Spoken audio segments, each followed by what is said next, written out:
Good morning, good afternoon, good evening.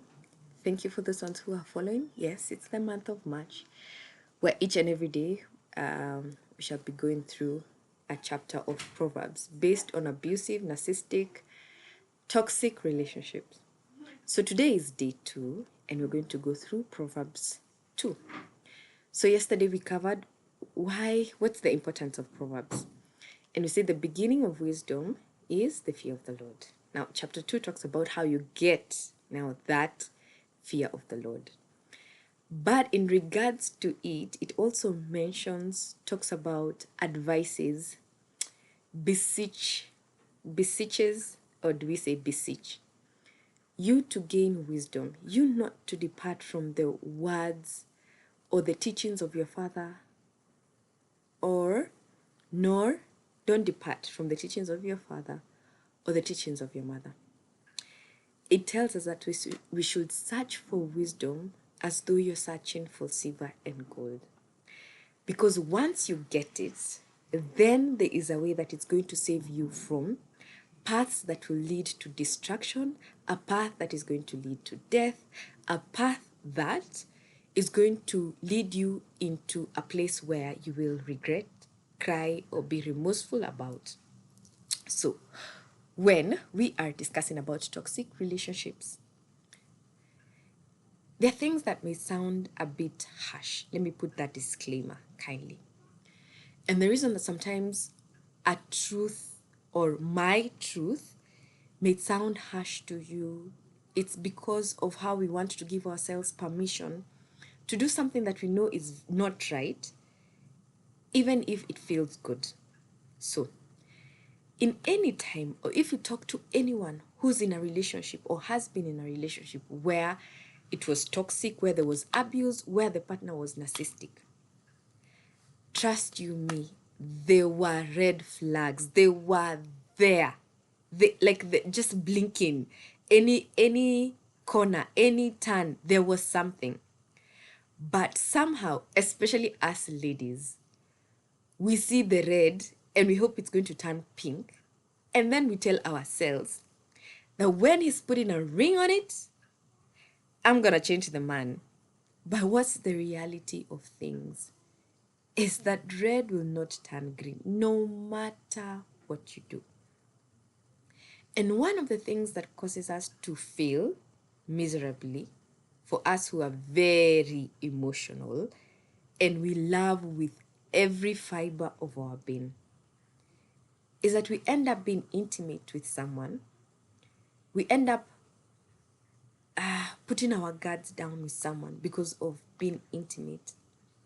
And it becomes harder to break up. It becomes harder to release yourself from a stronghold that you have opened up yourself to. I'm not blaming you, and I'm not saying that you've done the worst thing and that there's no forgiveness. No. But let's be real. I know in this day and age, and I know many will comment that as soon as guys start dating, like it's almost automatic that you're expected to be intimate with the lady or be intimate with the guy if you're a lady, with the lady if you're a guy. That it's become such, what's the word that we can use? It's become such a package that as long as you're in a relationship with someone, intimacy is expected.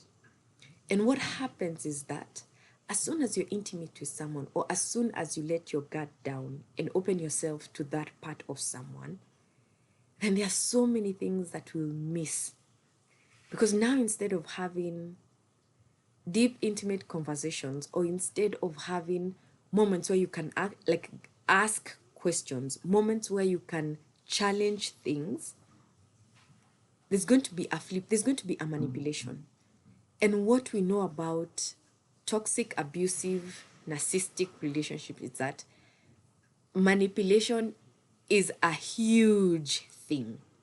And anytime you want to speak your voice, anytime that you want to challenge something, the abusive partner, the toxic partner is going to shut you down by either manipulating you or using something that they already know that you're very weak about.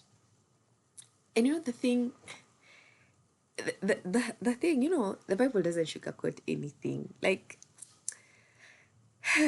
what business do you have with someone, being intimate with someone, when they're not your husband and when they're not your wife? Because see, we are told two will become one. And the reason as to why it becomes hard, it's because it's almost impossible for you to think straight, for you to separate. So when Proverbs is saying, guard these words, these lessons, these teachings that you've gotten from your mother and from your father. And of course, here Solomon is talking about, or is being guided by the father, that me as your father, who was a king, not Wanjiko, but David, is that don't do what I did. Don't follow, don't wait for your own experience. Learn it from my own experience. That what I am training you, what I'm teaching you, it should be like an apple of your eye. That you should keep it so hard that no matter where you go, you shall not have a hard time, or it shall not be your downfall.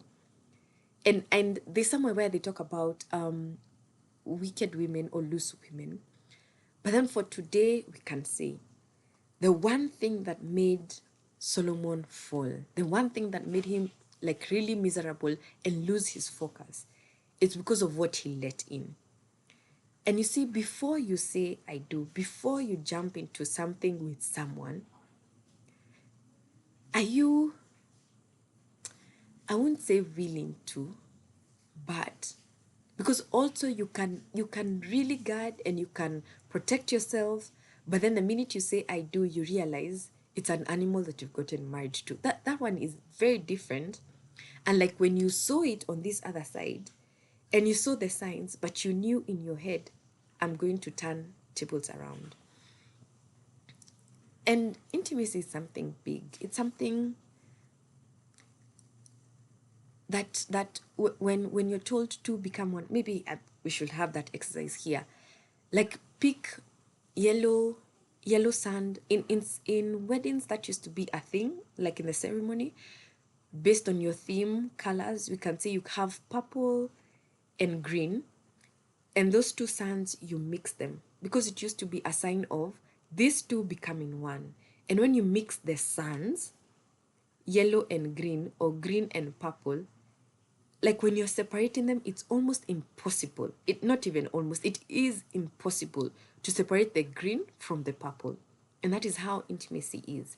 So once you see the signs and you're still not yet said I do, and you allow and you go still, I've said it, I know we love with our hearts instead of also with our minds, and we don't indulge mind's logic. And even if you indulge mind and logic and you allow yourself to give yourself fully, body and mind and soul, to someone who is still not your person, then it ties you and you end up being in such an enmeshed relationship that separating becomes such a big deal. So what do we say today? Proverbs 2 is telling us, can you open your eyes? Can you allow yourself to be taught? Can you close your legs, people, and don't allow, unless you say you do. And even when you find yourself there and you need to get out, it is okay. It is, let me tell you, it is okay, because we do not know people 100%. You can even be married to someone 10, 20, 30, 50 years, and there's still new layers that you get to find out about them, and you're like, yo, this was not my person. So today what Proverbs is telling us about toxic, narcissistic, abusive partners is that we need to guard ourselves. We need to be keen on what we are taught. And it doesn't have to be your biological mother, neither does it have to be your biological father. It's telling us to get to know the fear of the Lord, because fear of the Lord is the beginning of wisdom. And what I believe, and I I would want for children to also get. Or maybe it might even be such a naive thought, is that if you pray, do I say if you pray, or if you listen to God and if you are submitted to God and the person that you come into marriage covenant with is also submitted to God, then that relationship is really different. And like when you're unequally yoked, or you're quick to jump into different relationships.